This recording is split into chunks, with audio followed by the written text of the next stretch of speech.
Hi friends, welcome to with target exams. ఎవరైతే civil మరియు electrical engineering background నుండి government ఉద్యోగం కోసం ఎదురు చూస్తున్నారో వాళ్ళకు ఒక మంచి శుభవార్త. ఒక అదిరిపోయే నోటిఫికేషన్ భారత ప్రభుత్వ రంగ సంస్థ అయినటువంటి ఎన్బిసిసి ఇండియా లిమిటెడ్ లో ఖాళీగా ఉన్నటువంటి మేనేజ్మెంట్ ట్రైనింగ్ మరియు ఇతర పోస్టులకి నోటిఫికేషన్ విడుదలైంది. పూర్తి వివరాలు ఈ వీడియోలో డిస్కస్ చేద్దాం. క్వాలిఫికేషన్, సాలరీ, మరి ఏజ్ లిమిట్ మరియు ఇతర వివరాలను ఈ వీడియోలో డిస్కస్ చేద్దాం. చివరి వరకు చూడండి. ఈ నోటిఫికేషన్ ద్వారా జనరల్ మేనేజర్ మరియు deputy manager and assistant manager HRM and senior project executives,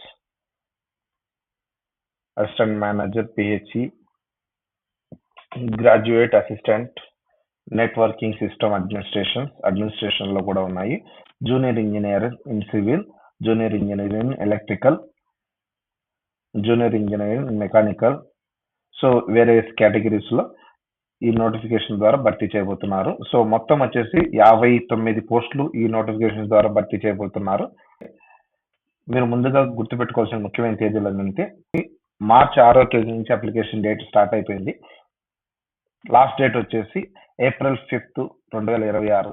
ఈ లోపల మీ అప్లికేషన్ ఫిల్ చేసి సబ్మిట్ చేయండి. ఇది ఒక మంచి అవకాశం. ఆసక్తిగా ఉన్న అభ్యర్థులు లాస్ట్ డేట్ ముందే అప్లై చేసుకోండి. ఇక ఎడ్యుకేషన్ క్వాలిఫికేషన్కి వస్తే పోస్ట్ ని బట్టి ఇక్కడ క్వాలిఫికేషన్ ఉంది. కొన్ని పోస్టులకి అయితే full time degree in civil engineering and equivalent from the government recognised university of institution. కొన్ని పోస్టులకి degree in architecture from the government recognised institution. కాకపోతే అందులో 60% మార్క్స్ అనేది తెచ్చుకొని ఉండాలి. సో క్వాలిఫైడ్ కంపెనీ సెక్రటరీ, ఇక్కడైతే డిప్యూటీ మేనేజర్ కంపెనీ సెక్రటరీ, ఈ post కి అయితే కంపెనీ సెక్రటరీ స్పెసిఫిక్ గా వాళ్ళు క్వాలిఫికేషన్ మెన్షన్ చేశారు. ఎవరైతే సిఎస్ కంప్లీట్ చేసి ఉంటారో, క్వాలిఫైడ్ అయి ఉంటారో వాళ్ళు మాత్రమే ఈ పోస్ట్ కి ఎలిజిబుల్ అవుతారు. అసిస్టెంట్ మేనేజర్ కార్పొరేట్ కమ్యూనికేషన్స్ లో post graduate diploma in mass communications and journalism, advertising, public relations of 2 years from the government recognized institution or university with 60% of aggregate. So ఇక్కడ కూడా 60% మార్క్స్ అనేది తెచ్చుకొని ఉండాలి ఈ qualifications తో. అప్పుడే ఈ పోస్ట్ అనేది ఎలిజిబుల్ అవుతారు. అసిస్టెంట్ మేనేజర్ రాజ్భాష, సో ఈ పోస్ట్ కూడా master degree of recognised university in Hindi with English as subject at the degree level. ఖచ్చితంగా డిగ్రీ లెవెల్లో హిందీ మరియు ఇంగ్లీష్ సబ్జెక్ట్ అనేది ఉండాలి. లేకపోతే master degree of recognised university in English with Hindi subject అనేది ఉండాలి. సో ఖచ్చితంగా ఈ హిందీ అండ్ ఇంగ్లీష్ సబ్జెక్ట్ తో ఈ మాస్టర్ డిగ్రీ కంప్లీట్ చేసి ఉండాలి. సెకండ్ కేటగిరీ వచ్చేసి diploma in translation, minimum 1 year diploma from government recognised university.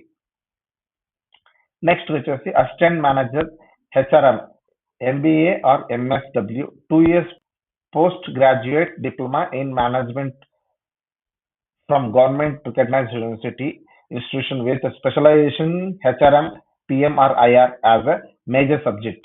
So ఈ మేజర్ సబ్జెక్ట్స్ తో MBA కంప్లీట్ చేసి ఉండాలి గవర్నమెంట్ రికగ్నైజ్డ్ యూనివర్సిటీలోంచి.